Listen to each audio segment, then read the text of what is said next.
សម្រាប់សួរបាទនេះជាទេសភាពអ្នកបីភ្នំដូចខ្ញុំជាអ្នកចំការមានអីពេលល្ងាចឡើងมันមានឃើញភ្លើងពណ៌ភ្លើងអីដូចគេអ្នកទីក្រុងទេគឺមានតែប៉ុណ្្នឹងឯងមើលទេសភាពពេលល្ងាចឡើងឈ្មោះមើលកណ្ដោយកណ្ដែងអ្នកឯងអត់ដូចអ្នកទីក្រុងទេមើលឃើញងាកឡើងទៅពេលភ្នំដំណាំទាំងអស់នេះជាអង្កាំព្រៃផ្លែច្រើនមែនទែននោះបងអើយនេះខ្ញុំទៅ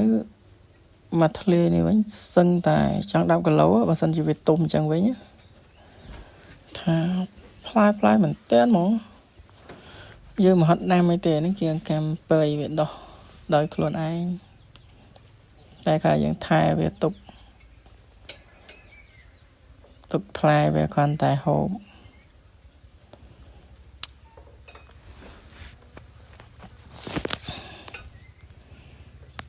ផ្លែជុំវិញដើមមកផ្លែតាមដីច្រើនមែនតើ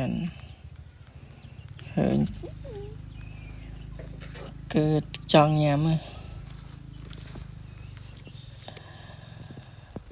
នោះលើនោះផ្លែពេញទៅខាងលើទៀតសិតតែផ្លែអំណាចនេះវិញគឺភ្ញៀវព្រៃគឺបើយើងទុកទៅគឺផ្អែមដូចភ្ញៀវស្រុកចឹងខ្ញុំថតពីឯនេះអាក្រហមហ្នឹងគឺភ្ញៀវភ្លើងតែបើ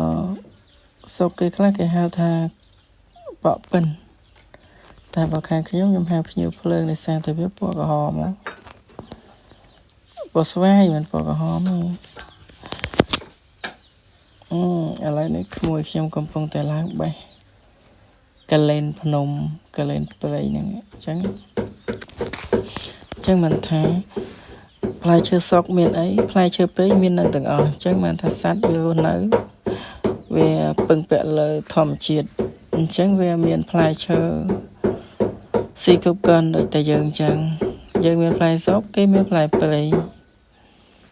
អញ្ចឹងស្វាសត្វអីដតីគឺវា